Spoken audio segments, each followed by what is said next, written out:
दोस्तों, फिर आपको आज क्लासेज में हम 8.23 जो स्टार्ट किए थे उसका 1 नंबर तो हम पूरा बतला दिए थे।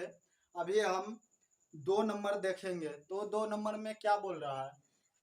2 नंबर में क्वेश्चन बोल रहा है दिखाए कि क्या चीज। तो 1 नंबर में दिया हुआ है tan 48 डिग्री, उसके बाद बीच में कुछ नहीं दिया हुआ है, नहीं स्पेस नहीं कुछ। उसके बाद फिर दिया हुआ है tan 23 डिग्री, फिर दिया हुआ है tan 42 डिग्री, उसके बाद दिया हुआ है tan 67 डिग्री। अब बराबर करके 1, इसका मतलब LH दिया हुआ है और RSH में निकालना है, यानी LHS में दिया हुआ है और RHS बोल रहा है निकालने। तो चलिए आपको निकाल लेना है। तो हम पहले क्वेश्चन लिख लेते हैं। क्वेश्चन है tan 48 डिग्री, उसके बाद बीच में कुछ नहीं है तो गुना का चिन्ह पड़ जाएगा, तो हम लिखेंगे नहीं tan 23 डिग्री। उसके बाद फिर है tan 42 डिग्री, उसके बाद फिर है tan 67 डिग्री बराबर करके 1। आपको बोल रहा है सिद्ध करने के लिए।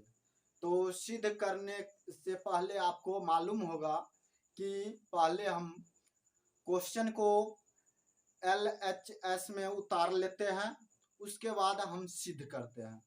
तो यहाँ पे बोल रहा है दिखाए कि, आपको दिखाना है कि एक आपको आ रहा है या नहीं। तो चलिए हम दिखा देते हैं।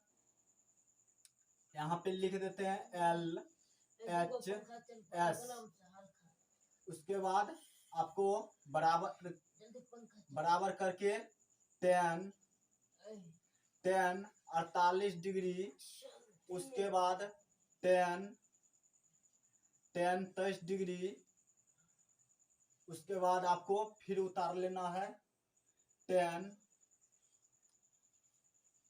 42 डिग्री, उसके बाद tan 67 डिग्री। इस प्रकार से आपको उतार लेना है। उसके बाद आपको बनाना है। चलिए हम बना करके दिखाते हैं। तो लिख देना है tan 48 डिग्री, उसके बाद tan 23 डिग्री।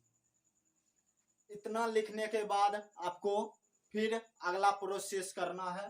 तो अगला प्रोसेस ये है, यहाँ पे लिखना है tan 90 माइनस 48 डिग्री। उसके बाद फिर लिखना है tan 90 माइनस 67 डिग्री।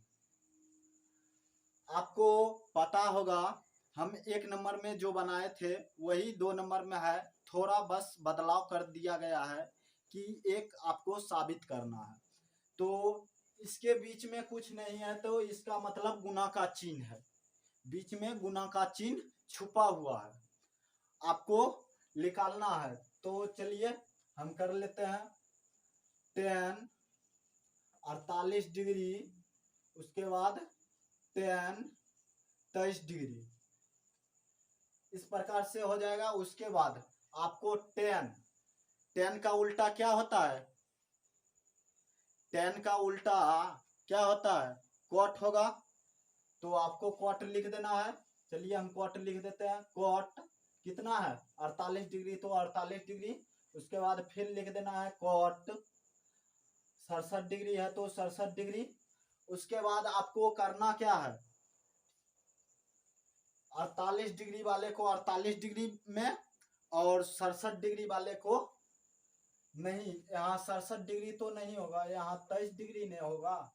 यहाँ जो 23 डिग्री है तो 23 डिग्री नहीं होगा, तो 23 डिग्री यहाँ पे देना है, 23 डिग्री। 23 डिग्री जहाँ है वहाँ 23 डिग्री, और जहाँ 48 डिग्री है वहाँ 48 डिग्री कर देना है। चलिए हम कर देते हैं। टेन 48 डिग्री, उसके बाद गुना, गुना नहीं अभी लिखेंगे, कोट लिख देना है।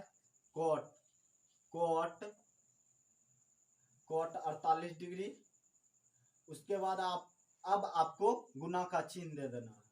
फिर लिखना है टेन 23 डिग्री, उसके बाद कोट 23 डिग्री। इस प्रकार से लिखने के बाद आपको मालूम होगा कि टेन 48 डिग्री और गुना कोट 48 डिग्री का मान जो होता है वो 1 होता है। तो चलिए, एक बीच में गुना का चिन्ह है तो गुना, उसके बाद टेन 23 डिग्री और टेन 23 डिग्री का मान कितना होता है 1, तो 1 कर देना है। अब 1 और 1 को गुना करेंगे तो कितना आएगा, 1 ही आएगा।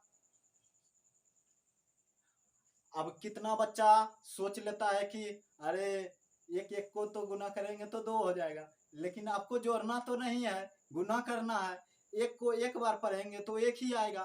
तो अब आपको लिख देना है RHS, यानी यही आप साबित किए, यही आपका आंसर हो गया। तो इस प्रकार से आप कर लीजिएगा। तो हमारे चैनल को लाइक और सब्सक्राइब दोस्तों में शेयर जरूर करें।